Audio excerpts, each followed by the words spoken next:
We're breaking bounds on Baobab.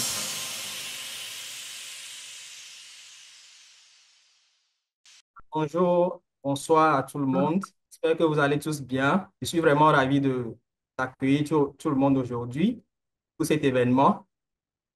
C'est un événement qui nous avons préparé pendant un moment avec nos invités d'aujourd'hui à cause des problèmes énergétiques que nous avons dans la sous-région. Parce que vous n'êtes pas sans savoir que, surtout pour ceux qui sont en Afrique de l'Ouest actuellement, ce n'est pas toujours facile avec les questions d'électricité et tout ça. Donc, on a décidé avec l'équipe Baobab d'avoir un événement comme ça où nous avons des alumni qui ont étudié en énergie et qui sont actuellement aussi en énergie pour essayer de discuter un peu de tout ça, de voir exactement quel est le problème et de voir aussi quelle peut être notre contribution à tout ce qui se passe parce qu'après tout, c'est notre communauté à nous et aussi comment est-ce que nous pouvons aussi nous préparer dans tous ces problèmes-là afin que les problèmes d'énergie, d'électricité ne nous atteignent pas beaucoup. Donc, encore merci beaucoup d'être là. Aujourd'hui, j'ai le plaisir d'être avec Karine Adjassa, qui est alumni de la Fondation Mastercard à Abomey-Calavi, et aussi Mudashiru Raimi, qui est aussi alumni d'Abomey Calavi. Et avec moi, à la partie technique, il y aura Ras Foga, qui va m'aider avec le chat et puis toutes les questions techniques. Donc, encore merci beaucoup. Avant de commencer, avant de laisser les invités se présenter, juste quelques règles pour que la session puisse bien se dérouler. Ayez vos vidéos fermées puisque la session est enregistrée et aussi vos micros fermés. On aura une session de questions-réponses à la fin de l'émission, donc n'hésitez pas à laisser dans le chat vos questions et tout ça. On se fera le plaisir de les lire aux invités à la fin de la session et tout le monde aura sa réponse. Donc, encore merci et bonne émission à toutes. Moi-même, c'est Prince et je serai le présentateur, le modérateur de cette session. Sans plus tarder, je vais passer la parole à Karine Adjassa pour qu'elle se présente à l'audience. Puis la parole sera à Mudashir Raimi pour qu'il puisse aussi se présenter à l'audience. Donc, Karine, tu as la parole. Merci beaucoup, Prince. Bonsoir à tous. Déjà, c'est un plaisir pour moi d'être en lien avec vous ce soir pour vous parler d'un sujet qui nous concerne quand même tous, assurer un avenir énergétique durable en Afrique. Et je tiens à féliciter la plateforme Baobab et toute son équipe pour avoir organisé cette séance. Je reprends le nom de Karine Adjassa, je suis béninoise. Tout à l'heure, je voyais dans le chat les Béninois qui se prononçaient. Je suis béninoise et je suis alumni du programme de bourse de la Mastercard Foundation. Comme mon prince l'a dit, j'ai un baccalauréat en électrotechnique, tout ce qui concerne l'électricité, les installations électriques. Et ensuite, grâce à la bourse de la Mastercard Foundation, j'ai pu faire mon cycle de licence. Donc, j'ai obtenu ma licence en énergie renouvelable et système énergétique. Actuellement, je suis en master en énergie et gestion de l'environnement. Merci. Merci beaucoup, Karine. Mudashiru, à la parole. Merci. Bonsoir à tous. Merci beaucoup pour l'invitation. Je remercie l'équipe de la plateforme Baobab et je salue tous les membres ici présents. Voilà. Comme je l'ai dit, je suis Mudashiru Raimi, originaire du Bénin. Je suis diplômé en énergie renouvelable et système énergétique à l'université d'Abomey-Calavi. Je suis un alumni de la fondation Mastercard. Alors, si je dois parler de mon parcours, je vais parler beaucoup. Donc, je peux dire qu'au cours de mon parcours, que j'ai essayé d'acquérir une expérience diversifiée en tant que... J'ai en fait acquis une expérience diversifiée en tant que manager. Je peux dire que j'ai travaillé sur des projets visant à optimiser l'utilisation des énergies, des ressources énergétiques et à promouvoir les énergies renouvelables. Le sujet d'actualité, en fait, notre thème même du jour. Et parallèlement, et en tant qu'entrepreneur, j'ai cofondé et dirigé des différentes entreprises innovantes. On aurait le temps de parler de ça au fur et à mesure de notre section. Bon, je ne peux que dire que ça ou bien presque, je peux compléter. Je pense on peut aller comme ça et il y a toute la session pour te présenter. Il n'y a pas de Pour souci. et tout ça. Donc, ouais, c'est bon. Merci, merci énormément. Euh, donc, on va passer maintenant à la question. Comme je le disais au début, comment ça va se passer? Euh, Puisque c'est moi qui présente, j'ai l'honneur de vous poser les questions qu'on a définies avec vous aussi sur le sujet. Et je vais vous poser les questions, l'audience va réagir dans le chat et tout ça. Et à la fin, l'audience aussi aura l'occasion de vous poser leurs questions et vous aurez l'occasion et l'honneur de leur répondre aussi. Donc, voilà, quel est le sujet? Le sujet que nous allons discuter aujourd'hui, c'est l'électricité. Bon, moi, je dis l'électricité, l'énergie. Bon, je l'ai dit comme ça parce que je ne suis pas expert en la matière. Donc, vous aurez l'occasion de nous dire la différence et tout ça. Donc, mais quand même, quand je dis électricité, je veux dire aussi énergie. Donc, et l'énergie, on a constaté que dans les mois qui ont passé, il y avait vraiment, vraiment des délestages et tout ça dans la sous-région. Voilà, et puis les gens accusaient les gouvernements et tout ça. Chaque pays accusait les gouvernements. Et moi qui ai eu la chance d'être au Ghana et puis d'être au Togo et d'avoir aussi des collègues au Bénin, au Nigeria, tout ça, voilà, j'ai su en fait que, ou bien, voilà, j'ai su que le problème n'était pas seulement dans les pays, parce que chacun accusait son gouvernement, mais quand tu vois le truc, tu constates que en fait, c'est toute la sous-région qui est en difficulté. Le Nigeria, le Bénin, le Togo, la Côte d'Ivoire, le Burkina, en fait, tout le monde dans la sous-région était en difficulté. Donc, bon, c'est ça, la question s'est posée. Quel est exactement le problème qui se passe? Et on a essayé de constater aussi, faire des recherches, et puis on s'est aperçu qu'en fait, toute l'Afrique, en fait, a des difficultés quand il s'agit de l'énergie. La Banque mondiale a fait un rapport ou bien a présenté un rapport qui disait que, en fait, presque 91% de personnes ou bien de la population mondiale a accès à l'électricité. Mais les 9% qui restent, les 9% de personnes qui restent, qui n'ont pas accès à l'électricité, l'Afrique prend en fait 80% de ces 9%-là. Et quand tu viens en Afrique, tu fais un peu de statistiques et puis tout ça, tu constates aussi que, ou bien, voilà, c'est les rapports qui le disent, que presque 50% de personnes n'ont pas accès aux énergies, à l'électricité, tout ça. Et c'est vraiment alarmant. Et c'est pour ça toute cette question-là se pose. Mais avant de commencer, euh, je veux bien qu'on essaie d'étaler les choses, qu'on essaie de comprendre les choses. Et ma première question sera à Karine. Karine, tu vas nous dire un peu comment est-ce que la production de l'électricité se fait exactement au niveau des pays? Comment est-ce qu'un pays produit de l'électricité? Donc, Karine, ta première question sera à toi. Ok, merci beaucoup, Prince. Merci pour la question. Et d'abord, la question, pour donner plus de détails, ça va prendre assez de temps. Donc, je vais résumer les choses. J'aurai besoin de votre attention. Et d'abord, il faut dire que la production d'électricité d'un pays, ça se repose sur diverses sources d'énergie. Les sources d'énergie qu'on appelle les énergies primaires. Donc, il y a les énergies primaires de type renouvelable et de type non renouvelable. Donc, parmi les énergies, les énergies primaires de type non renouvelable, on parle des énergies fossiles, dont le charbon. Et quand on parle du charbon, c'est pas le charbon qu'on peut utiliser pour préparer, non. C'est un charbon plus particulier. Il y a le pétrole, il y a le gaz naturel, etc. Et ensuite, il y a le type d'énergie primaire renouvelable. Et là, c'est l'eau, le vent. Vous savez pourquoi c'est renouvelable? Parce que l'eau, c'est au fil du temps, c'est vrai qu'il y a des périodes où on est en période de pic et en période de creux. Mais l'eau est disponible tout le temps sur la terre. Donc, et ça se renouvelle. Personne ne met ça là. Ça se renouvelle. Donc, il y a l'eau, il y a le vent également qui est renouvelable. Il y a le soleil.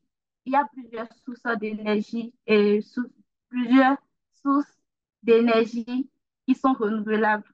Et c'est surtout ça que les dirigeants, cette temps-ci, on fait plus la promotion des sources renouvelables parce qu'on a tellement utilisé les énergies fossiles que ça a des conséquences sur l'environnement. Bon, je ne vais pas trop aller dans ce côté, dans ce sens, mais il faut retenir que d'abord, il y a les sources d'énergie renouvelables, il y a les sources d'énergie non renouvelables. Et ensuite, ces sources d'énergie renouvelables, ça dépend de ce que tu choisis pour produire ton électricité. Si c'est que tu choisis par exemple l'eau, tu vas prendre par la filière hydroélectrique. Et quand tu vas prendre par la filière hydroélectrique, cette matière première qui est l'eau, cette énergie primaire qui est l'eau, il y a des processus de transformation. On va pas rentrer dans les détails parce qu'on va passer assez de temps. Donc, il y a des processus de transformation qui permettent de produire de l'électricité avec des équipements électriques et, et aussi les équipements de production électrique. Et c'est après la production de l'électricité maintenant qu'on aura, après le processus, qu'on aura l'énergie électrique produite. Après avoir produit l'électricité, il y a encore des étapes parce que là où vous aviez produit l'électricité, la plupart du temps, comme on prend à l'échelle nationale d'un pays, ça, la plupart du temps, c'est les centrales. Donc, on doit quitter la centrale pour aller quelque part avant d'aller sur les lieux de distribution pour que la population ou les consommations générales puissent avoir accès à l'énergie produite. Donc, après la production, d'abord, on a parlé des sources, on a parlé des énergies primaires qui sont les sources d'énergie qui peuvent être renouvelables comme non renouvelables. Il y a le processus qui suit pour pouvoir devenir électricité. Ceux qui sont dans le domaine de l'énergie, qui sont connectés, peuvent mieux comprendre. Il y a la production et la consommation de l'énergie potentielle en énergie cinétique, après énergie mécanique, après énergie électrique. Et après avoir produit l'électricité, on va transporter ça. Et le transport, on appelle ça la plupart du temps la transmission, ou soit on appelle ça le transport de l'énergie électrique. Et ce transport, après avoir transporté l'électricité avec les équipements de transport, je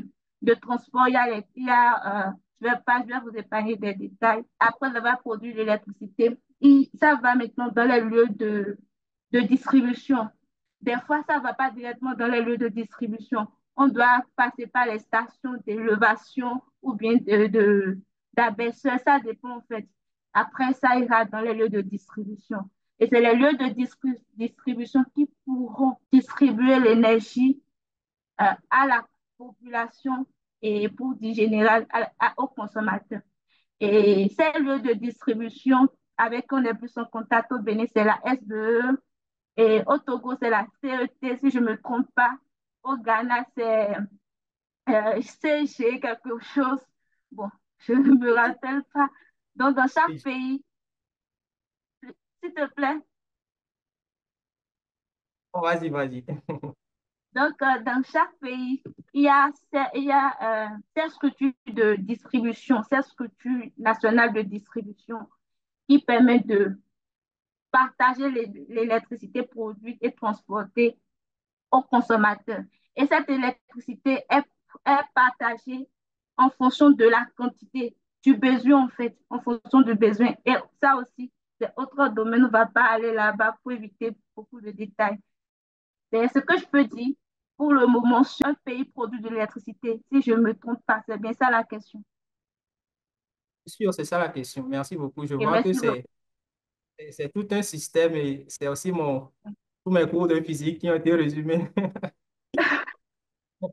Donc, merci beaucoup. Merci pour l'explication très détaillée.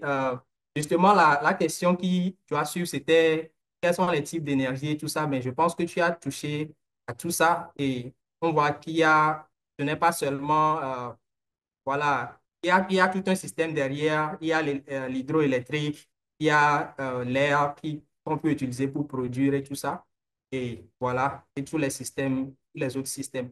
Et justement, la question suivante, je vais toujours adresser la question à toi avant d'aller à Mudashiru, c'est si on a tous ces moyens-là de produire l'électricité, alors quel est le souci et pourquoi on a tous ces problèmes-là actuellement? En tout cas, actuellement, pourquoi on a tous ces problèmes-là? Si on a tous ces moyens-là de produire l'électricité, bon, c'est vrai qu'on n'a pas de très grands fleuves. Il y a le fleuve Volta et puis le Niger qui passe, pense, qui passe par le Niger, le Burkina, si je ne me trompe pas, et puis va au Nigeria.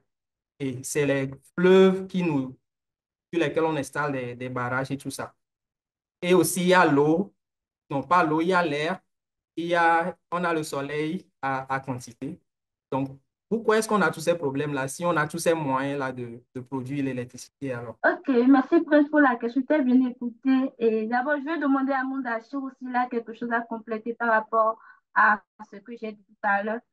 Euh, Tu as demandé, je crois que dans ta réponse ou bien dans ta formulation tout à l'heure, avant de la phrase de transition, tu parlais des types d'énergie. J'ai parlé des sources d'énergie, j'ai parlé des énergies primaires, mais je n'ai pas parlé des différents types de production d'électricité. Donc, j'avais parlé juste de l'hydroélectricité pour donner un exemple. Si Mondachou est disponible, s'il peut le dire, il peut citer je crois que c'est 7, non, ou bien c'est 6. En tout cas, les différents types d'énergie qui existent. Et là, je vais passer à ta question. Je vais passer à la réponse de ta question. Super, super. Alors, Mudashiru, Ouais, merci beaucoup, Prince. Et d'abord, merci, Dada Karine. Je suis ravi. Déjà, nous n'allons pas citer tous les types d'énergie parce que ça va être aussi un coup. Il y a d'autres qui se disent, mais tiens, c'est quoi tout ça là? Voilà. Donc, je peux parler de l'hydroélectricité. Là, c'est l'énergie conventionnelle que nous connaissons tous et c'est l'une des principales sources d'énergie renouvelable dans la sous-région en fait. Et il y a ça, comme dans le pays, il y a le Ghana, Côte d'Ivoire, Cameroun, tout ce que vous voulez pour ce qui concerne les barrages d'hydroélectricité. Il y a donc l'énergie thermique. Donc, si nous parlons un peu de l'énergie thermique, ça comprend l'utilisation du gaz naturel, de charbon, pétrole et consorts. Le Nigeria, par exemple, utilise, comment on l'appelle, largement ses réserves de gaz naturel pour pouvoir produire de l'électricité. Il y a l'énergie solaire. Voilà. Les panneaux solaires, vous connaissez les panneaux solaires naturellement, voilà.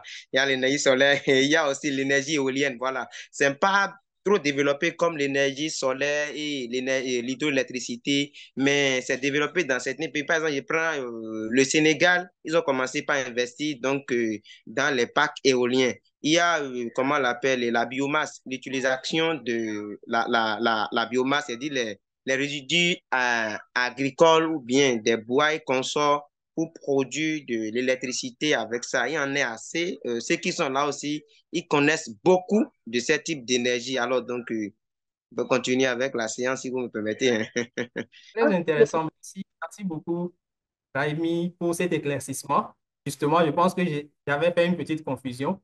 Donc, merci aussi, Karine, d'avoir pointé ça. Donc, on va à la question suivante. Justement, voilà, quel est le souci? Quel est le souci qu'on a actuellement? Donc, explique-nous. Par rapport à la question qui concerne la cause des coupures, les problèmes qui sont dus au délestage ces temps-ci. D'abord, je vais parler du délestage dans le cadre général. Je dirais que ça dépend d'un pays à un autre parce qu'on parle sur l'échelle nationale, si je ne me trompe pas. Donc, je vais pas, on va parler à l'échelle nationale. Donc, je dirais que ça dépend, ça varie d'un pays à un autre. Mais la plupart du temps, c'est les mêmes réalités qu'on retrouve, surtout dans les pays de l'Afrique. Donc, je vais plus citer comme problème, comme cause, l'insuffisance énergétique. Pour moi, c'est la base, c'est le premier problème que nous rencontrons tous. Et l'insuffisance énergétique, c'est dû à quoi? C'est le fait que la demande est plus forte que la production. Donc, la quantité d'énergie produite sur le plan national est inférieure à la quantité d'énergie demandée, le besoin des consommateurs. Donc, cela oblige qu'à un moment donné, on puisse couper des endroits pour satisfaire d'autres afin de pouvoir compenser le besoin énergétique. Et ça se fait sur calcul, en fait. Ça se fait sur calcul. On voit là, dans les zones qui ont plus qui ont plus besoin d'énergie pour leur production. Par exemple, les zones industrielles, la zone dans laquelle il y a euh, euh, la maison présidentielle, si je peux le dire, de chaque pays. Ces zones-là doivent être toujours alimentées. Donc, on priorise, c'est en termes de priorisation, de priorité, j'allais dire. C'est en termes de priorité. Donc, il y a le fait que la demande est plus forte que la production. C'est pour, selon moi, et d'après les recherches aussi, j'ai remarqué que c'est ça la base. La demande est plus forte que la production. Et en dehors de ça, il y a le fait que des fois, c'est dû aux équipements. C'est dû aux équipements. Quand on met en place un système de production d'électricité, il y a les équipements qui sont installés, etc. C'est vrai, je ne vais pas nier qu'il y a la maintenance qu'il y a la maintenance qui se fait. Mais dans le même temps,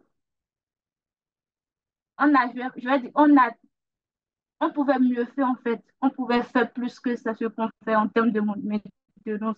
Mais pour des raisons, pour une raison ou d'une autre, on n'arrive pas à optimiser la maintenance. Ça peut faire que les équipements soient gâtés sans qu'on ne le sache en fait d'un coup parce qu'il y a insuffisance de maintenance préventive. Donc, les équipements peuvent gâter. Et quand un équipement gâte dans le système, et c'est un équipement important, ça peut affecter le réseau, ça peut affecter le système. Et on est obligé de faire une coupure dans la zone pour pouvoir réparer cet équipement. Et en dehors de ça, je vais parler de, comme je disais, l'importance du besoin énergétique d'une zone à une autre. Il y a aussi le fait qu'on doit varier les sources de production d'énergie. Des fois, vous allez remarquer que surtout les énergies renouvelables, toutes ces énergies ont des saisons. Par exemple, si je prends le cas de l'hydroélectricité, excusez-moi si je prends trop ça, c'est une filière que j'adore. Si je prends le cas de l'hydroélectricité, il y a des périodes, il y a des saisons pluvieuses, des saisons sèches. Donc, dans les saisons pluvieuses, il y a des périodes dans lesquelles on a une crue. Il y a la période de crue où la quantité de l'eau est énorme. Là, on peut assurer la production comme le dimensionnement de la centrale ou bien du système a prévu au départ. Mais dans le même temps, il y a des périodes de pic où il y a pas une bonne quantité d'eau. Ça réduit la production. Et quand ça réduit la production et qu'un pays, par exemple, se concentre seulement sur l'hydroélectricité, la période, les saisons sèches où il n'y a pas assez d'électricité, ces saisons vont faire que il y aura une petite production. Et cette petite production va faire qu'il y aura insuffisance énergétique dans le pays. Donc, il faut varier les sources d'énergie. L'hydro-soleil, l'énergie solaire, l'énergie hydraulique, l'énergie éolienne, etc. Là, quand une saison, on est dans une saison, on est en période de crue élevée pour une saison, pour un type d'énergie, on peut ne pas être pour l'autre. Donc, ça va compenser les vides et on aura suffisamment d'énergie sur l'étendue nationale. Donc, ça revient au fait que le fait qu'on ne diversifie pas les sources d'énergie, les sources de production, les énergies primaires, ça fait que des fois, ça crée l'insuffisance énergétique et on est obligé de couper des zones, comme vous avez remarqué l'autre fois. Merci. Il y a aussi les soucis politiques sur l'aspect économique et politique, mais je vais plus revenir sur les crises politiques ou bien s'il y a un faible développement économique, ça fait que on n'est pas en mesure de produire une bonne quantité d'énergie pour pouvoir satisfaire le besoin énergétique. Du coup, on est obligé de faire avec nos moyens, ce qui réduit la production énergétique. C'est intéressant, c'est intéressant. Donc, en résumé, en fait, la production, c'est-à-dire nos pays ne produisent pas assez d'énergie pour satisfaire la demande. Donc, c'est comme si on est un peu plus nombreux que l'énergie que nos pays produisent. Donc, bon, c'est vrai, tu as aussi parlé de de la diversification des énergies. Et bon, à notre niveau ici, voilà, pour l'instant, on n'est pas des présidents, on n'est pas des ministres. J'espère que des gens comme vous vont devenir des ministres, des présidents pour, voilà, toutes ces idées-là qu'on est en train de partager ici, pour vous puissiez avoir l'opportunité de les implémenter parce que c'est vraiment important. Et la discussion montre que ce n'est pas les solutions qui ne sont pas, on a les solutions, mais seulement on n'agit pas, on n'agit pas vraiment pour résoudre les solutions. J'espère, ou bien je pense que ceux qui sont là actuellement font des efforts quand même, mais on a vraiment besoin de faire plus. Donc, merci beaucoup, Karine, pour l'explication. Et je vais me retourner vers Mudashiru pour demander un peu l'impact de tout ça, parce que surtout pour des gens qui qui sont à leur propre compte, qui ont des entreprises et tout ça. Et je sais que Mudashiru, tu es aussi dans l'entrepreneuriat et tu essaies voilà, de travailler sur des projets personnels. Donc, pour nous dire un peu quel est l'impact de tout ça, de cette culture-là, cette délestage sur voilà, votre activité économique. Mudashiru. Mais merci beaucoup. Il y a des ministres parmi nous. Voilà, il y a des ministres là, il n'y a pas de souci. Et vous me recevez bien si, j'espère. Oui, on vous reçoit à 100%. Merci beaucoup. Il faut noter que les coupures d'électricité incessantes en Afrique de l'Ouest ont des impacts économiques et sociaux significatifs. Ça là, c'est très pertinent. Je peux vous citer quelques-uns. Je vais parler d'abord des impacts économiques. Vous savez, la perturbation des activités commerciales. Il faut noter que les entreprises, surtout en particulier les petites et moyennes entreprises comme nous et consorts, en fait, ils subissent des pertes en fait, de revenus lorsque les coupures d'électricité empêchent en fait la production. Je ne sais pas si vous me recevez, empêchent la production ou les services. Donc, le coût d'achat de générateurs ou de carburant pour pallier aux coupures en fait, augmente des dépenses, ce qui va impacter, en fait, ça aura des impacts économiques sur le côté du budget ou finance de l'entreprise. Nous allons parler de la réduction de la productivité industrielle pour les entreprises agroalimentaires. Ça peut aller. Vous me suivez très bien, non? Alors, les industries, là, en fait, ils dépendent fortement d'un approvisionnement en électricité stable. Donc, pour les opérations, en fait, de quoi? Donc, les coupures d'électricité entraînent, comment on appelle, des interruptions de production et des retards. Donc, il y a des coûts supplémentaires de ce côté aussi. Il y a aussi ce que nous appelons des impacts sur les investissements étrangers. Vous savez, un réseau électrique qui est peu fiable peut dissuader les investissements étrangers. Je m'explique, c'est que parce que les investisseurs étrangers, ils recherchent en fait un environnement stable pour les investissements. Voilà que il y a coupure, s'il y a coupure chaque fois, n'allons plus parler de l'électricité fiable et consort. Donc, c'est peu fiable. Donc, dans ces conditions, les investisseurs étrangers, en fait, ils sont incertains à investir, ce qui va limiter, en fait, les opportunités de croissance économique et de l'emploi dans un pays.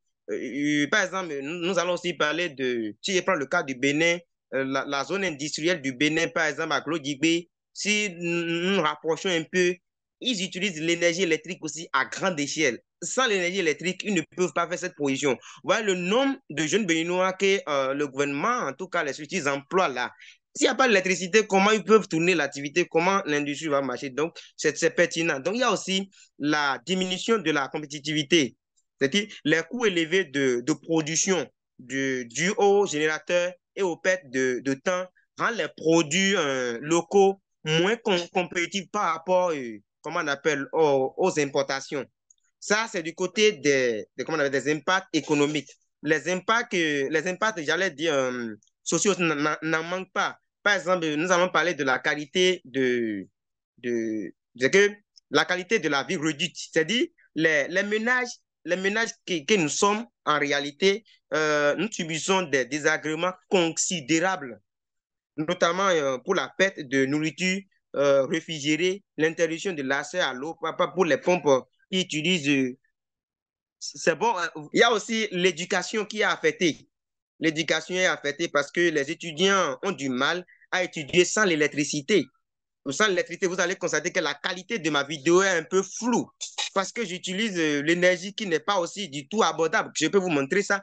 C'est l'énergie électrique solaire sous panneau solaire. Je sais pas si vous voyez, je peux vous montrer ça. Hein? Sous panneau solaire, là, et voilà, c'est un peu bizarre là parce que je suis dans un village là où il n'y a pas l'électricité. Je suis obligé de m'adapter avec mes solutions que je connais très bien, que j'utilise actuellement. Donc, ça affecte aussi. Par exemple, je prends aussi la santé publique. Les hôpitaux et les cliniques qui dépendent de l'électricité pour les équipements médicaux. Et donc, les coupures peuvent entraîner des interruptions critiques des soins. Et donc, avec des conséquences potentiellement mortelles, que vous savez tous. Donc, la coupure d'électricité a tellement d'impact, que ce soit économique ou social, sur l'évolution, la croissance d'un pays et tout, quoi. Donc, c'est ce que je peux dire. Vous pouvez aussi compléter beaucoup de choses. Il y a des experts parmi nous. Je le vois dans notre chat ici, ils vont compléter beaucoup de choses. Merci bien. Merci Moudachirou. Même à mon niveau, hein, à mon niveau, en tant que particulier, qui n'a pas encore d'entreprise, quand on coupe comme ça, en fait, voilà quoi. Tu C'est un souci, t'attrapes là, quoi. tu ne sais plus quoi faire. Quand le PC, le laptop se décharge et puis voilà, tu ne sais plus vraiment quoi faire. Et j'ai Okay. que c'est À la métaphase 1. un cercle vicieux, on a besoin d'électricité pour nos entreprises gagner beaucoup plus d'argent. Et au même moment, on a besoin d'argent pour voilà, la production électrique. Bon, à la fin, on ne sait plus vraiment quoi faire. Et justement, ça introduit la question suivante à Karine. Euh, Quels sont concrètement ce que nos États peuvent faire pour, voilà, pour réduire ce problème voilà, d'énergie insuffisant? Donc, Karine, dis-nous. Ok, par rapport à comment on va s'y prendre pour réduire ces conséquences, ce qu'on veut vaincre, surtout au niveau du délestage. Je dirais d'abord, il faut noter qu'il n'y a pas d'État sans stratégie, sans plan. Tous les États ont des plans. Tous les pays, tous les gouvernements ont des plans pour chaque domaine. Et donc, ils ont des projets. Ils ont des projets, si vous cherchez, ils ont des projets pour alimenter un pays, pour l'agriculture, dans tous les domaines en fait. Mais le problème reste le même, c'est le financement.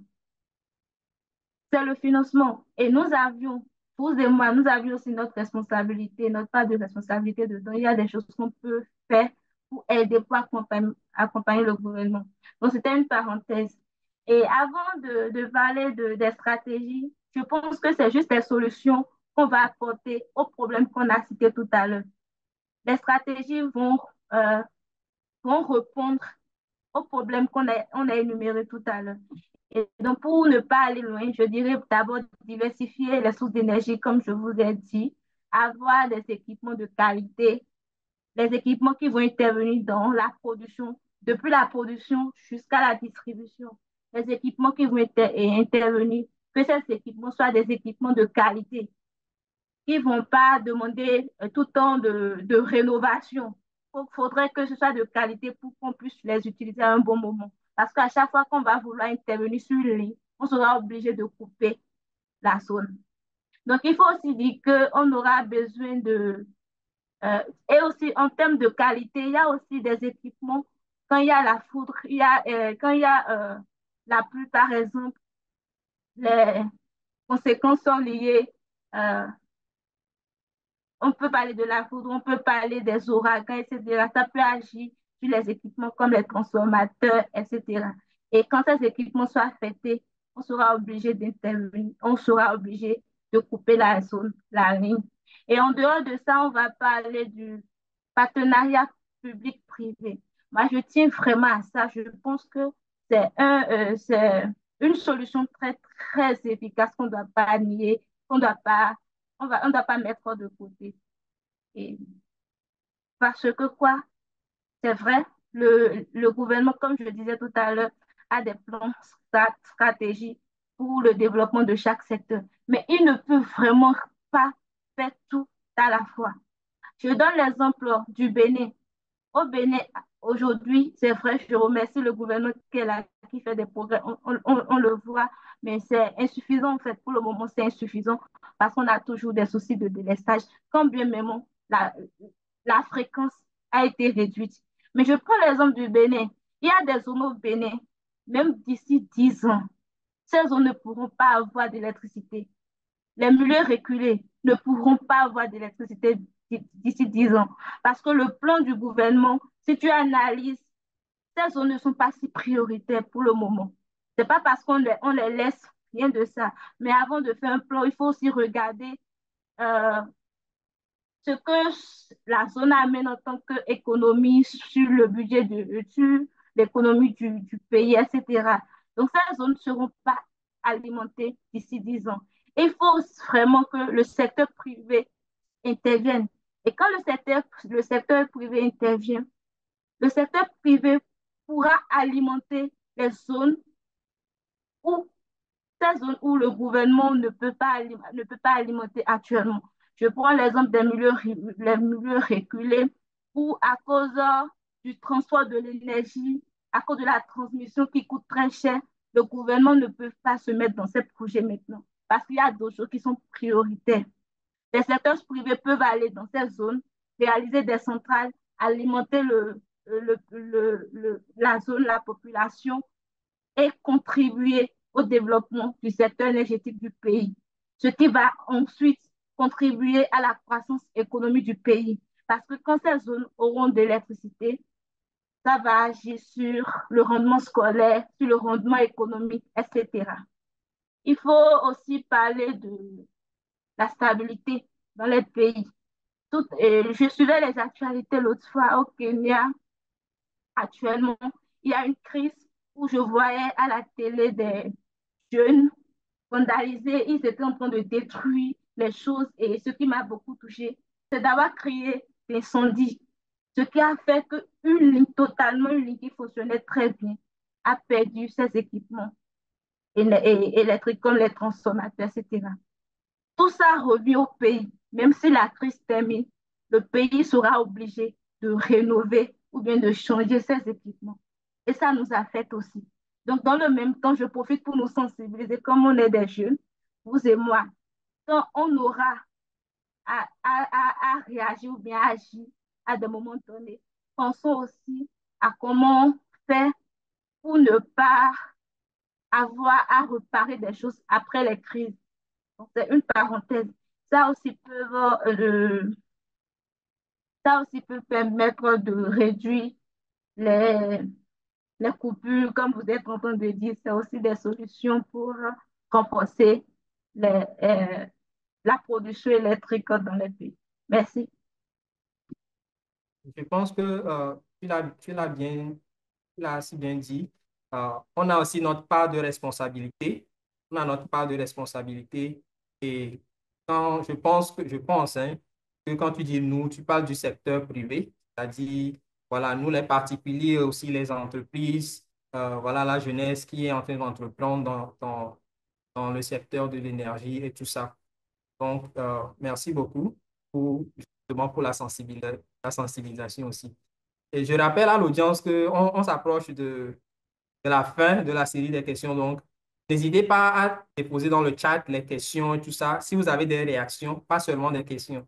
Si vous avez des réactions par rapport à ce que les invités sont en train de dire, n'hésitez pas à le déposer dans le chat et on va essayer de discuter autour de ça et voir comment, voilà, avoir un bon secteur d'énergie pour nous tous.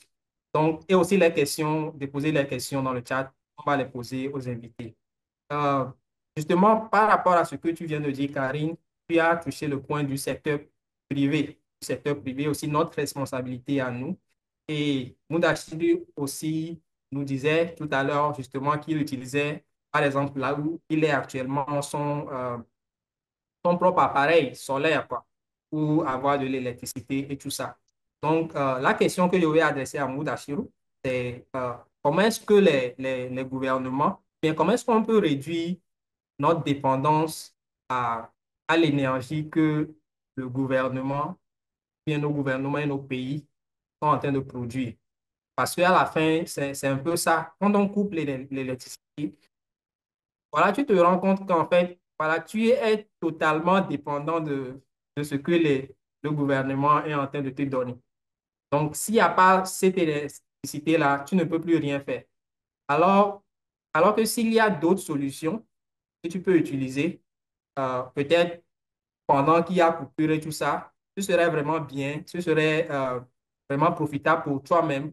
Et aussi, comme Karine l'a dit, pour les lieux qui ne sont pas vraiment dans le programme des gouvernements et tout ça, c'est des solutions qu'on peut leur proposer pour résoudre ce problème d'énergie-là. Donc, Moudassir, comment est-ce que tu penses qu'on peut vraiment réduire cette dépendance-là qu'on a par rapport à l'énergie produite par les gouvernements?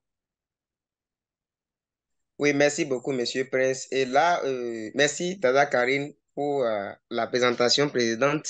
Il faut noter que là, nous avons des responsabilités nous-mêmes et les gouvernements aussi, ils ont leurs responsabilités. Je veux parler des États. En fait, les États, ils peuvent encourager l'adoption et l'accessibilité des énergies renouvelables malgré les coûts, comment je dirais, initiaux élevés par une série de mesures. Et je vais parler politique, financière et réglementaire. Maintenant, je vais citer quelques-unes. Par exemple, nous allons parler des subventions et des incitations fiscales. C'est pertinent. Ceux qui sont des entrepreneurs parmi nous, ils vont comprendre beaucoup de choses là. Il faut des subventions directes, c'est-à-dire offrir des subventions pour réduire en fait des coûts initiaux des projets d'énergie renouvelable pour les entreprises et les particuliers. Il faut aussi des crédits d'impôt. Vous comprenez ça déjà. Il faut surtout, en fait, comment on l'appelle, l'expansion du droit de douane. C'est un peu pertinent parce que on va exempter, en fait, comment on dit, on va exempter, voilà, comment on appelle, les équipements d'énergie renouvelable, en fait, des droits de douane. Je ne sais pas si vous comprenez, c'est dit que on va réduire les coûts d'importation pour les équipements parce que d'abord les coûts d'importation, si nous allons parler du côté des particuliers et tout, pour l'installation des systèmes solaires à la maison, par exemple, le coût d'installation au début, c'est vraiment élevé. Aller au marché, payer tel équipement, faire si. La population, comme nous, les ménages et tout, ils voient ça déjà élevé. Parce que, pourquoi c'est élevé? Le prix à laquelle comment on appelle, le baba, chez nous, on les appelle le baba ou bien les entreprises qui vendent les équipements solaires, les prix à laquelle, parce que les équipements ne sont pas fabriqués actuellement au Bénin, par exemple. Maintenant, quand ce n'est pas fabriqué chez nous au Bénin ici, il faut importer ces équipements de l'extérieur pour le Bénin. Il y a le coût d'importation lié à la douane. Du Togo pour Lomé, par exemple, importer quelque chose de là pour le Bénin, du Togo pour le Bénin, j'allais dire, importer quelque chose du Togo pour le Bénin, ce n'est pas facile. D'ailleurs, ce n'est pas facile pour nous d'abord, avant de parler des ménages. Donc, il y a ce côté qu'on doit normalement regarder en termes des possibilités, les stratégies pour l'accès donc à l'énergie renouvelable parce que c'est le coût. Si c'est les énergies renouvelables, c'est le coût. C'est rien de compliqué. L'énergie renouvelable, c'est des énergies propres et tout. Mais le coût d'installation au début est tellement énorme. Maintenant, il faut aussi des séances de sensibilisation, d'éducation, sensibiliser la population, les informer déjà que oui, c'est le début qui est compliqué. Maintenant, pour les sensibiliser et les accompagner, il faut que le gouvernement, comme je l'ai dit tout à l'heure, les États, en fait, ils financent des projets.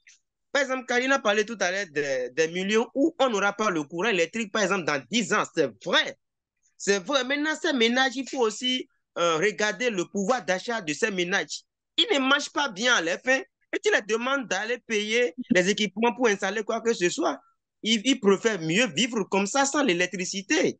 Maintenant, sans l'électricité, ces milieux ne se développent pas parce qu'ils ont aussi des mines d'or dans les milieux qu'on doit aussi exploiter. Et donc, pour exploiter ces mines d'or, il faut de l'électricité.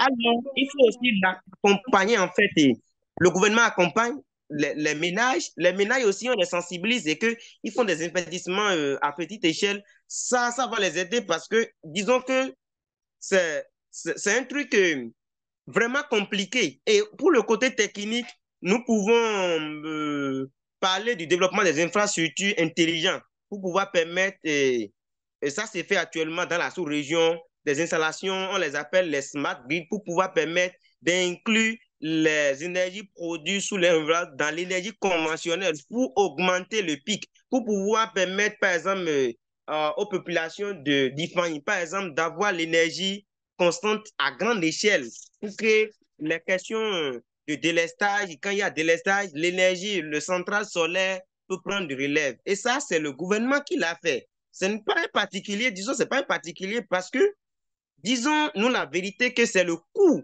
Il n'y a rien de compliqué là, c'est le coût. Parce que avoir l'énergie électrique chez soi, il n'y a personne parmi nous, il n'y a pas d'électricité chez lui, et qu'on lui propose, par exemple, de dire que oui, je veux te donner de l'énergie électrique, et il va refuser. Il n'y a personne parmi nous, disons la vérité. Mais ils n'ont pas l'accès, il n'y a pas l'argent. L'éducation même, c'est bloqué. Et vous parlez de l'énergie électrique ici, ils n'auront pas. Donc, il faut aussi des accompagnements. Hein. C'est le grand problème, mais sinon, il n'y a rien de compliqué que ça. Hein. Voilà. Voilà.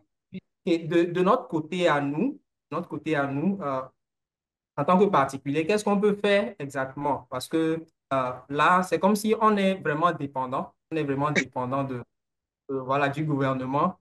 Et c'est vrai, ils ont aussi leur part de responsabilité. Comme tu l'as énuméré, il faut des exemptions de ce mot-là vraiment, des exemptions de taxes et tout ça, d'impôts et tout ça. Mais maintenant, à notre niveau, comment est-ce qu'on peut, quelles sont les solutions qu'il y a actuellement à notre portée qu'on peut utiliser, ou bien des initiatives qu'il y a qu'on peut utiliser, voilà quoi, pour vraiment avoir accès à l'énergie en attendant ces grandes décisions au niveau de l'État.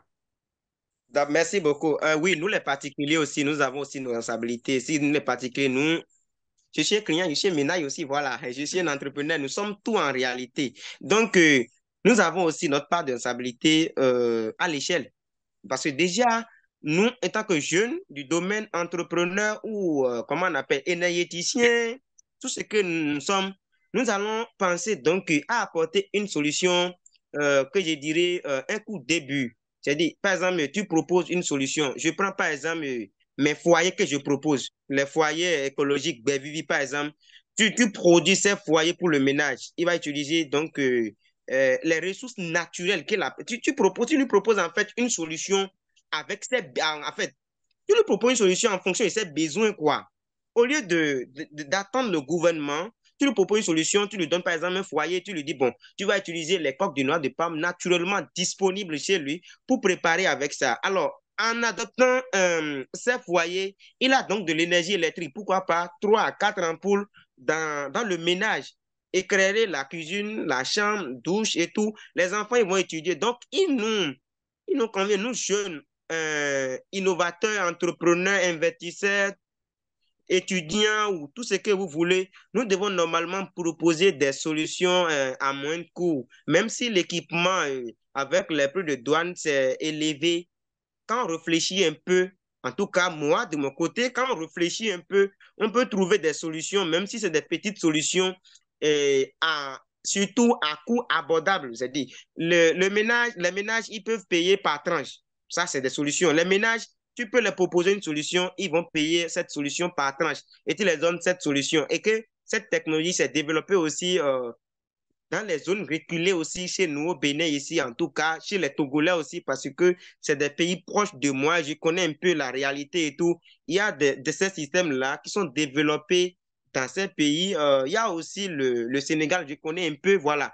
Donc, il faut proposer, nous, des solutions à ces ménages, des solutions à moindre coût qui vont les permettre d'accéder à l'énergie électrique à moindre coût et ne pas toujours attendre le gouvernement. Et ça va nous faire du chiffre en retour. Quand tu proposes une solution et que la population, ils adorent et qu'ils adoptent ça, c'est déjà, tu vas te faire du chiffre et que tu vas aussi les aider à convertir les problèmes en une opportunité. Est-ce que vous voyez? Donc, c'est ça ce que nous pouvons faire, sinon il n'y a plus rien parce qu'on n'a pas l'argent actuellement pour aller créer les centrales solaires pour ces ménages. Il faut donc utiliser le peu que nous avons pour proposer une solution, une petite solution qui essaie de répondre à leurs besoins. Et à part ça, il faut aussi les séances d'éducation technique déjà dès le bas âge, au cours secondaire, comment on l'appelle, et comment on appelle au cours primaire, parce que vous allez constater que juste après le bac, on se demande, tu fais peut-être 10 ans à l'école, mais tu ne connais rien, tu ne sais rien faire. Ça là aussi, ça a des impacts. C'est que tu as fait une filière technique et tu maîtrises un peu. Avec ces 10 ans, tu peux proposer en fait une solution dans ta maison, dans ta propre maison. Une solution pour pouvoir donner de l'électricité dans ta propre maison. Mais tu fais le bac D, le bac C par exemple, j'ai le bac D aussi, mais tu ne connais rien. Donc il faut aussi attaquer un peu l'éducation, il faut aussi des questions de reconversion professionnelle. C'est pertinent pour renvoyer d'autres personnes de certains domaines dans d'autres domaines pour les permettre de savoir faire quelque chose. Sinon, ces jeunes qui ne savent pas faire quelque chose, des étudiants qui parlent bien le français plus que moi et qui ne connaissent rien en termes de pratique, c'est des problèmes pour la société. Donc, ces jeunes-là aussi, ils ne produisent rien en termes de solutions. Des jeunes comme nous, on doit commencer par proposer. Nous devons mettre dans la tête que oui, autant que nous sommes, chacun va proposer une solution pour pouvoir résoudre un problème, même si ce n'est pas tout le problème. Si je vais parler beaucoup, si c'est que je continue. Donc, je préfère m'en arrêter là pour laisser aussi les autres apporter les pieds à l'édifice parce que c'est un sujet assez dense. Voilà, donc c'est ça. Merci infiniment. Justement, le sujet est vraiment dense. Le sujet est dense. Et j'ai beaucoup aimé voilà, la manière dont tu l'as mis. Donc, je vais poser la dernière question à Karine avant d'avoir des questions les questions du chat. Donc, Karine, justement, Mudashiro a levé la question de la sensibilisation et tout ça. Et justement, c'était la dernière question. Comment est-ce qu'on peut sensibiliser et éduquer les populations sur l'importance voilà, d'abord essayer d'avoir accès à ces ressources-là qui ne sont pas vraiment dépendantes toujours du gouvernement et aussi sur la conservation de l'énergie elle-même parce que par rapport à ce que tu avais dit, c'est aussi une question d'insuffisance d'énergie. Donc, si nous-mêmes déjà on gaspille l'énergie qu'on a, alors ça devient difficile. C'est qu'on nous privons nous-mêmes de cette énergie-là que nous voulons tant. Donc, comment est-ce qu'on peut sensibiliser et éduquer la population sur ça, Karine? Merci pour la question. D'abord, je vais rebondir sur la question que tu as posée à Mundachiro. Je suis d'accord avec lui pour le fait que je disais tantôt que je suis d'accord avec Mundachiro et je suis d'accord que l'État doit exonérer les taxes sur certains équipements pour faciliter l'accessibilité de ces équipements afin de faire la promotion des énergies renouvelables. Plus précisément, le soleil qui est disponible, qui est plus pratique pour tous les ménages. Et dans le même temps, on a notre part de responsabilité dedans qu'on ignore très souvent. Des petites actions quotidiennes qu'on peut faire qui peuvent beaucoup contribuer à, à la réduction comment je vais dire, qui peuvent beaucoup contribuer à l'augmentation ou bien à l'économisation de l'énergie électrique. Et comme tu as parlé tout à l'heure, tu as posé la question de comment on peut sensibiliser. Je dirais que les sensibilisations, euh, ça se fait déjà, mais c'est pas encore, il n'y a pas encore les moyens de communication qu'il faut vraiment pour renforcer, pour avancer, pour renforcer ces sensibilisations ne sont pas pratiquées. Et on peut profiter des médias, des réseaux sociaux, des médias, la télévision, les journaux, etc., pour partager certaines informations sur comment, à travers nos actions quotidiennes, on peut contribuer à l'économisation de l'énergie électrique. Et vous et moi, nous sommes là actuellement. Je vais partager quelques informations avec vous. Je sais qu'il y a certains qui sont connectés, qui sont dans le secteur, qui savent ça. Mais il y a d'autres qui sont connectés, qui ne le savent pas. Donc, il faut d'abord parler de l'efficacité énergétique et l'efficience énergétique qui revient à ce qu'on puisse, on puisse satisfaire nos besoins énergétiques sans pour autant exagérer dans la consommation. Je donne un exemple. Vous voulez sortir de votre maison le matin, tellement vous êtes pressé que vous laissez votre lampe allumée et vous partez. Vous vous rappelez peut-être au cours de chemin et vous vous dites, bon, c'est juste pour la journée, ça ne va pas prendre beaucoup. Je vais juste compléter quelques sous pour la facture. Mais non, parce que quand tu fais ça, une autre personne fait ça, une autre personne fait ça, quand on accumule, c'est des kilowatts d'énergie qui sont perdus et de puissance qui sont perdus. Donc, il faut vraiment qu'on se mette la rigueur d'éteindre, si je vais parler de manière très simple, d'éteindre les équipements électriques dès qu'on ne les utilise pas. Régler les équipements comme les frigos, etc., les régler de telle sorte que quand ça atteint une température, que ça s'éteigne de lui-même. Il y a des frigos qui sont réglés comme ça, mais d'autres qui ne sont pas réglés. Des fois, les stateurs et les équipements qui permettent le réglage ne fonctionnent pas. Donc, il y a des frigos, j'ai vu, qui sont alimentés toute la journée, alors que ça a déjà atteint son objectif et on pouvait débrancher ça. C'est des exemples très simples que je donne, mais qui vaut beaucoup, qui sont vraiment importants et on doit commencer par contrôler nos actions à propos de ça. Il y a les prises électriques.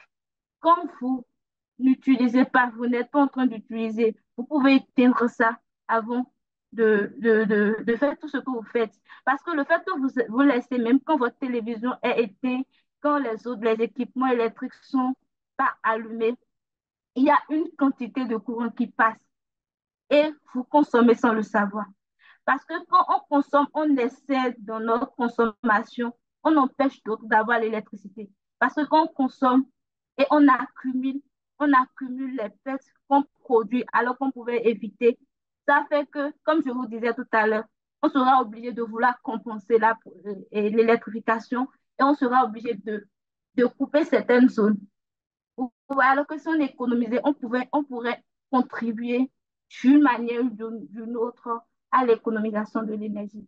Il faut aussi qu'on achète des équipements de qualité, des équipements qui respectent les normes d'efficacité énergétique, qui ne consomment pas beaucoup, comme les lampes LED, comme les frigos qui respectent les normes.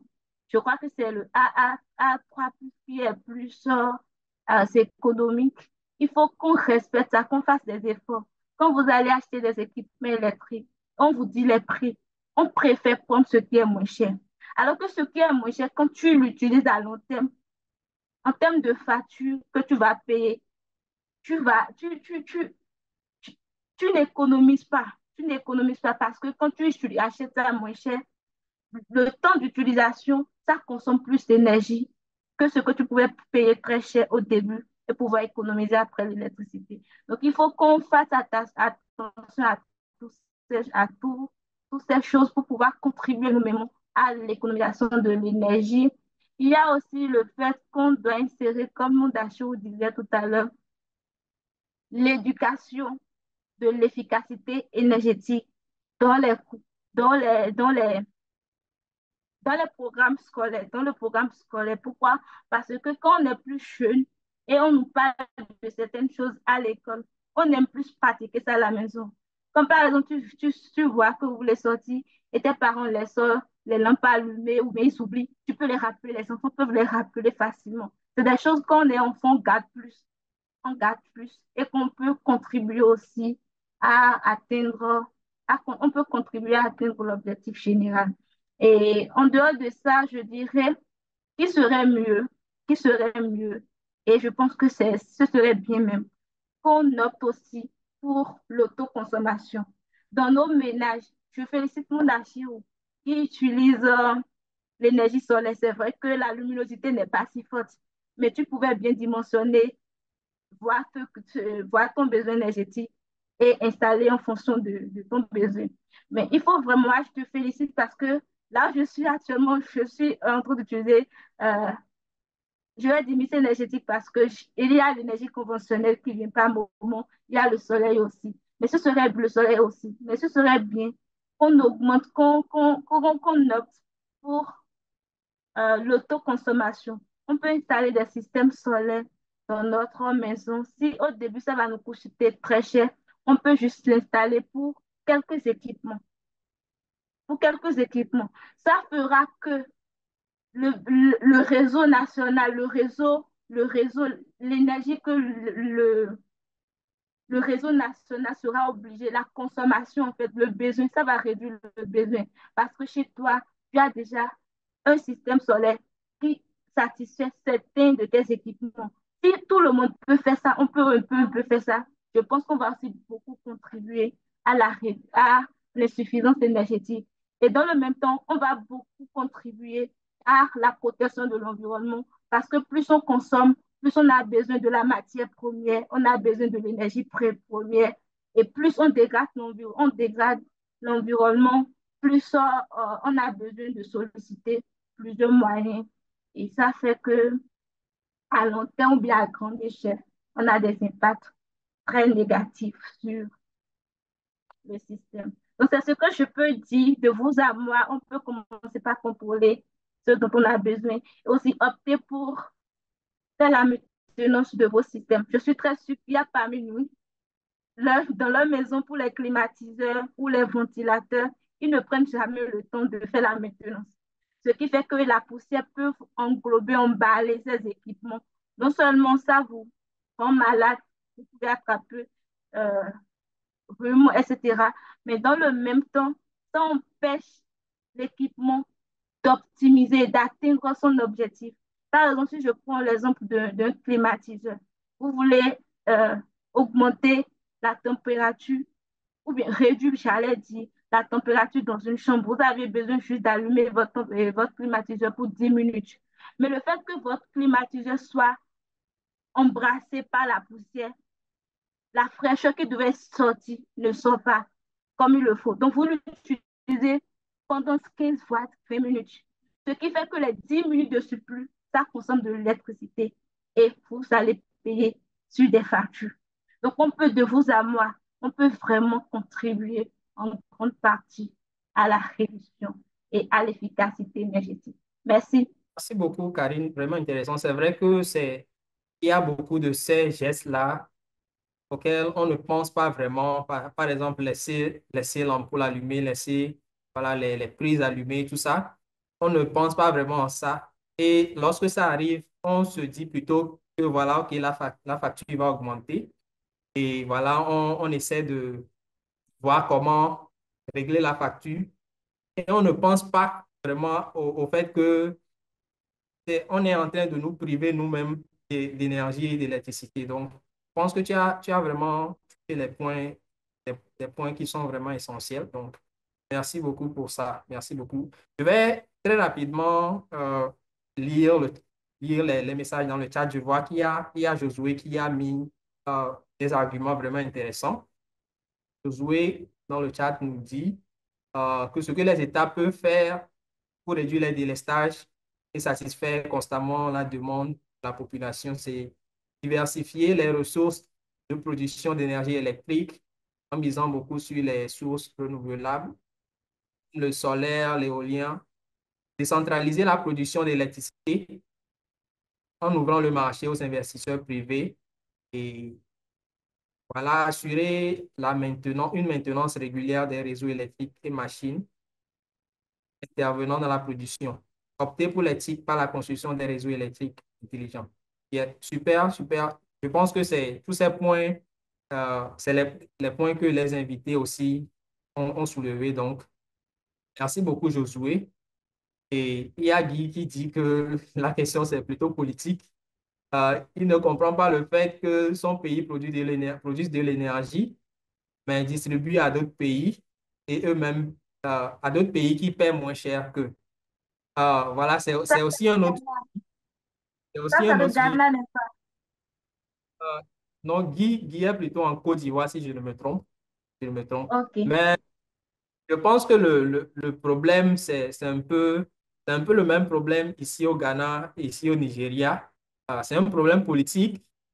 On ne va pas trop rentrer dans la politique. Je ne sais pas si Karine veut dire quelque chose par rapport à ça, mais on va laisser la politique aux politiciens pour le moment et puis on va se concentrer sur ce qu'on peut faire à notre niveau pour essayer de réduire le problème. Donc, Oui, par rapport à la question, c'est vraiment politique, comme tu as dit, Prince. Moi, j'étais vraiment surprise de remarquer ça quand j'étais venue au Ghana. Ça m'a vraiment étonnée. Le Ghana qui vend de l'énergie, mais il peut avoir de délestage pendant toute une journée, 2 jours, 3 jours. Ça m'a beaucoup étonnée. J'ai mené mes enquêtes et j'ai posé la question. C'est une affaire politique et ils préfèrent ne pas être totalement autonomes chez eux, mais avoir une image de, de suffisance en fait à l'extérieur. C'est une stratégie politique. C'est vrai, le Ghana, la Côte d'Ivoire, le Nigeria, c'est vrai. justement, voilà, quand tu vends, tu veux toujours avoir une bonne image. Donc, OK, bon, j'espère beaucoup que des gens ici vont devenir présidents, vont devenir ministres et vont essayer de porter toutes ces idées-là que nous sommes en train de développer ici. Euh, voilà, à ces niveaux-là. Parce que c'est vrai, à notre niveau, on peut faire des choses pour nous-mêmes, mais ça aura toujours une limite si les gouvernants ne s'engagent pas dans ça. Donc, merci beaucoup. Et voilà, je suis en train de parcourir. Il y a Léa qui a posé une question.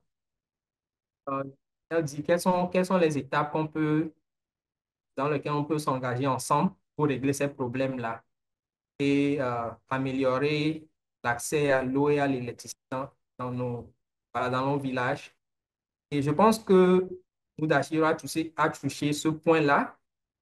Je ne sais pas si Léa nous comprend, puisqu'elle a posé la question en anglais.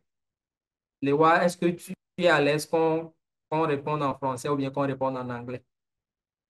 Mais quand même, je pense que Mudashiro a touché ce point-là. Voilà, avoir accès à ces énergies ou bien à ces appareils, par exemple, sur ce que Mudashiro travaille, voilà, dans les zones reculées qui n'ont pas vraiment accès à l'énergie. Pardon. Oui, Mudashiro, tu peux très rapidement réagir sur ça avant qu'on ne Ouais, clôture la session. On a largement dépassé.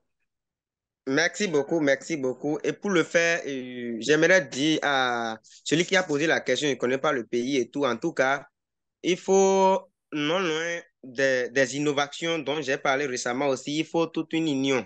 Il faut parce que seul on évolue, mais ensemble, on va très loin. Donc, pour les affaires d'avoir l'électricité dans son village, nous ne pouvons pas alimenter tout le village par un central, mais nous pouvons quand même alimenter chaque ménage par l'énergie solaire existante, comme il y a le soleil dans la région, en tout cas dans l'Afrique de l'Ouest. Donc, avec une union, l'autre peut être un béninois, hein. L'autre serait, comment on appelle, togolais, l'autre malien ou tout ce que vous voulez. Avec une union et une organisation, nous pouvons piloter un projet où il y a des financements qui existent. Ça, disons la vérité, il y a des financements. Les bailleurs sont présents pour financer ce genre de projet. Alors, nous pouvons essayer de mettre en place un système comme ça. Pourquoi pas? Et si vous voulez, les startups, coopératives, associations, tout ce que vous voulez pour pouvoir installer ces équipements-là pour les ménages, avoir l'accès à l'électricité ou à l'eau, il y a plusieurs financements qui existent pour ça. Juste que il faut bien planifier, définir le projet clair, bien expliquer ce que tu voulais faire. Les bailleurs, ils sont prêts pour financer. Donc, je pense que c'est ce que nous allons faire. Moi, je suis disponible hein, pour n'importe quelle collaboration. Je peux vous laisser mes contacts et tout. On peut faire des collaborations pour pouvoir chercher à convertir nos problèmes en des opportunités. Ça, c'est très pertinent. Voilà, merci bien. Vraiment intéressant. Et on s'approche de la session de la discussion. Et moi, pour ma part, pour résumer tout, je pense que ce qu'on peut retenir de tout ça, c'est le problème est au niveau de nos États, mais le problème est aussi à notre niveau. Donc, il y a les États qui doivent prendre leurs responsabilités, mais il y a aussi nous, les particuliers, qui devons vraiment prendre aussi nos responsabilités et savoir, essayer de comprendre vraiment ce qu'il y a, parce que c'est très facile de juger, de dire que, OK, non, les États ne font rien, tout ça et tout ça. Mais lorsque nous-mêmes, on gaspille l'énergie, par exemple, voilà quoi, nous ne sommes pas en train de nous aider en gaspillant l'énergie.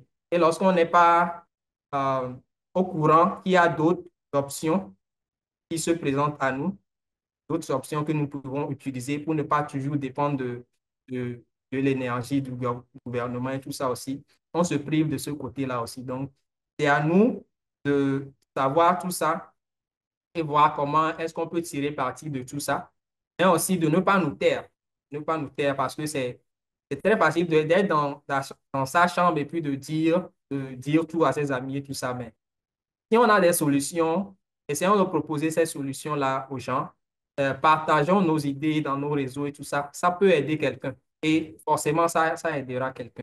Donc, c'est aussi à nous de nous lever et de parler, de discuter, d'amener ces sujets-là pour que les jeunes, beaucoup plus de jeunes, essaient de penser à ça, essaient de s'engager dans cette voie-là, voilà, dans ce secteur-là aussi. Euh, merci beaucoup pour tous ceux qui ont posé des questions. Merci Léa, merci Josué pour ton intervention, Guy, Alain et tous ceux qui ont réagi dans le chat. C'était vraiment intéressant. Je vais laisser la parole à Karine pour un mot de la fin, puis à Moudachir pour son mot de la fin et pour clôturer la session. Karine, tu as la parole. Bon, une fois encore, je tiens à remercier tout le monde. Je tiens surtout à remercier ceux qui ont répondu euh, présents pour l'invitation. Je remercie la plateforme Baobab pour l'invitation spécialement Prince qui m'a contacté pour ça. Je crois que c'est une belle initiative. Et comme on vient de le dire et comme Moudachir l'a dit tout à l'heure, il y a les financements qui sont disponibles. On doit réfléchir pour avoir des idées de projets pour pouvoir contribuer au développement de ce secteur ou de tous les secteurs. Donc, je vous dis merci beaucoup d'avoir honoré la séance par votre présence et je crois que pour les fois prochaines, vous ferez de même. Merci beaucoup et bonne soirée. Merci énormément, Karine, pour ta disponibilité aussi. Moudachir. Oui, merci, Monsieur Prince. Merci, l'équipe de la Fondation Mastercard. Merci à l'équipe de la plateforme Baobab. Et remercie encore à Prince pour l'invitation parce que c'est à cause de lui que j'ai pu rencontrer mes collègues ici. Je salue du passage, comment on l'appelle, mon enseignant-chercheur homologue Isaac Dawé, et mon ingénieur Roch Agon et l'expert Sosten Zossin et les autres. En tout cas, c'était vraiment, je dirais, c'est une opportunité pour moi de rencontrer mes collègues et tout. Et merci beaucoup, Prince. Voilà, et c'est l'opportunité de discuter encore avec Karine parce que c'est un collègue avec. Merci beaucoup. En tout cas, bon, pour ce qui me concerne, moi, je dirais que l'énergie renouvelable, oui, c'est propre. Il faut des unions entre nous. Il faut des collaborations entre collègues. Autant que nous avons étudié l'énergie en amont et en aval. Nous pouvons proposer des solutions, même pas à grande échelle, des solutions petitement. Faut pas que quelqu'un dise que oui, ça ne se fait pas en Afrique. Ça ne se fait pas au Bénin, ça ne se fait pas ici. Il faut éviter tout ça là. Il faut réfléchir à ce que nous pouvons faire avec nos moyens, nos capacités dès le début et de solliciter l'apport des autres. Je pense que c'est ce que nous pouvons faire en tant que jeunes et tout. Et donc, Prince, vous pouvez aussi se lancer dans la quête des financements pour nous, pour que nous puissions aussi faire la mise en fait et en application de tout ce que nous avons dit précédemment. Merci infiniment à tout le monde. Pour tous ceux que je n'ai pas cités les noms, je vous salue vous tous parce que c'est une opportunité de rencontrer la grande famille Mastercard. Ça, c'est très pertinent. Merci infiniment. Merci beaucoup, Moudachir. Merci beaucoup, Karine. Et merci beaucoup à l'audience. Cet événement sera disponible sur YouTube. Donc, l'équipe Baobab va poster ça sur YouTube. Et c'est justement, lorsque ça sera sur YouTube, n'hésitez pas à partager ça avec ceux qui n'ont pas pu être là aujourd'hui pour qu'ils puissent aussi apprendre de ça, apprendre beaucoup de choses. Et puis, voilà quoi, que nous puissions grandir ensemble. Donc, encore merci énormément. On est arrivé à la fin de la session. Donc, j'ai vu qu'il y a Moudachir qui a déposé son contact. Karine, si tu es à l'aise avec ça, tu peux aussi déposer ton contact ou ton LinkedIn. C'est déjà bon pour que ceux qui veulent te contacter ou bien te suivre sur les réseaux puissent aussi te suivre. Donc, encore énormément, merci. Merci à tous. Merci, Eric, de voir le message. Et puis, Beyond the skies, you and I, we're breaking bounds on Baobab.